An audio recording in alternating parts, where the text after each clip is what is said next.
Hi everyone.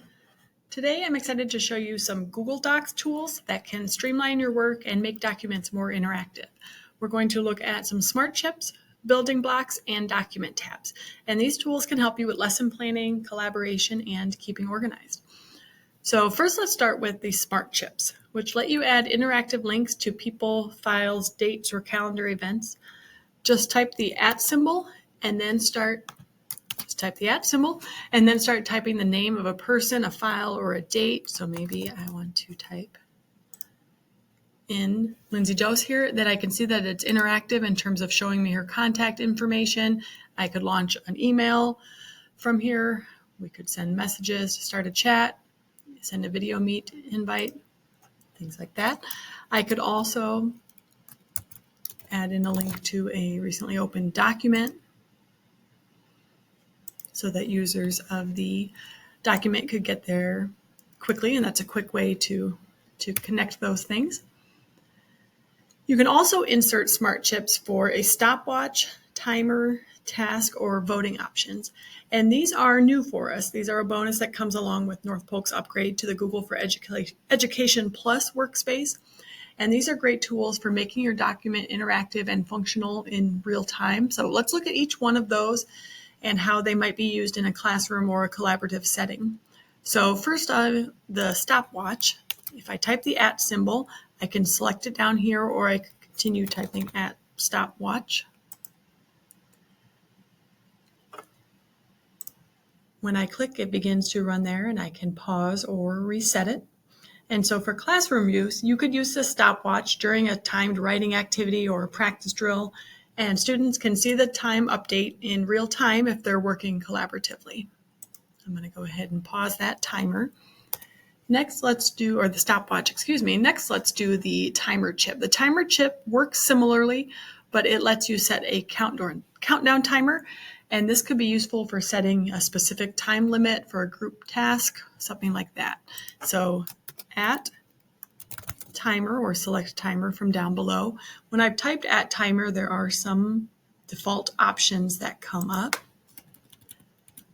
I'm going to take it back to just selecting the timer here, and then you could select, insert a custom time. Say you want 30 minutes, I ended up setting it for, okay? You could start the countdown, pause, or reset as you are interacting with students. So, for example, if students are working on a quick independent reading or problem-solving exercise, you can set a timer for 10 minutes. It will count down for them within the doc. This helps students stay aware of their time remaining on that. The next smart chip is for a task. The task chip lets you assign a specific task within the document, making it easy to delegate responsibilities. And so type @ to select a task chip. And then you can describe what the task is, such as somebody needs to gather the materials. And then it can be assigned to a colleague.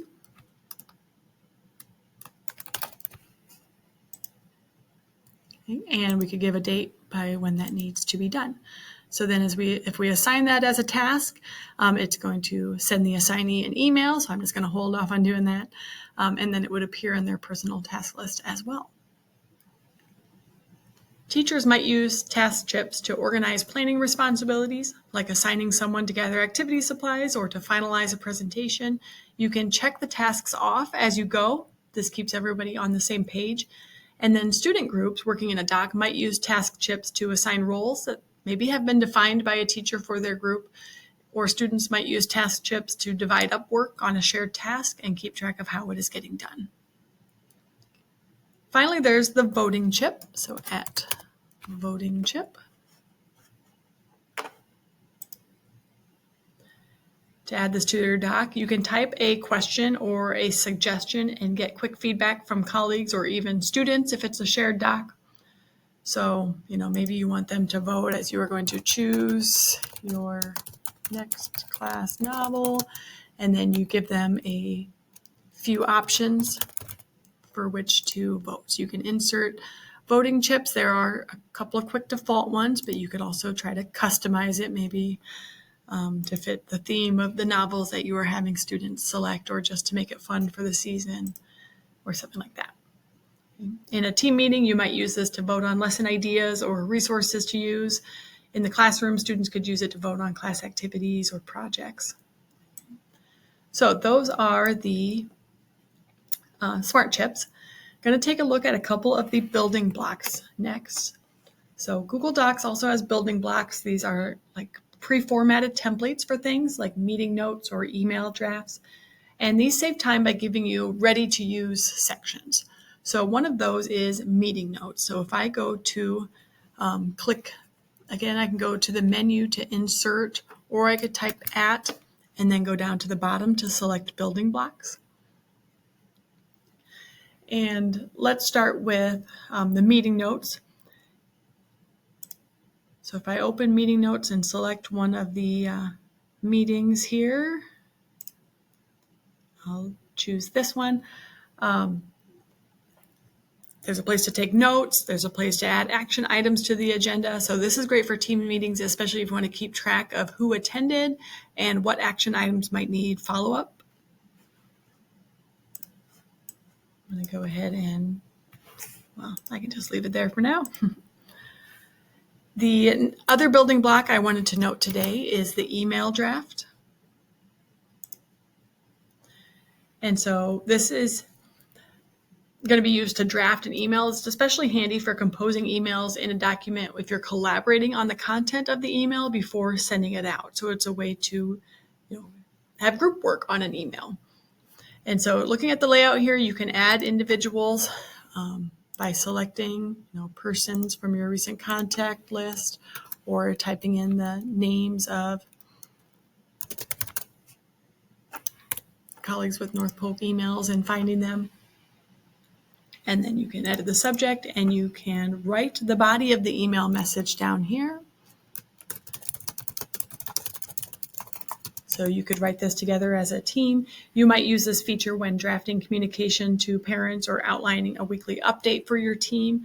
The document then can be shared for input on the email. And then once it's ready, you can send it directly from Gmail by selecting this icon to be able to send the email. Then that's going to pop up here.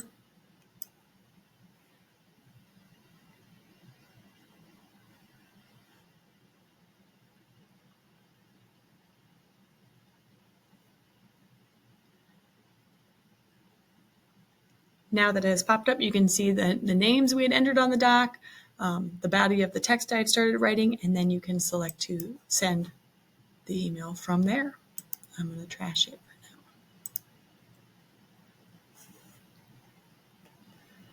now. All right, so finally, let's talk about document tabs. These tabs allow you to organize information into collapsible sections, keeping the document cleaner and easier to navigate. And so I'm going to actually show two documents. This is the Newline guide that I began making at the beginning of this school year.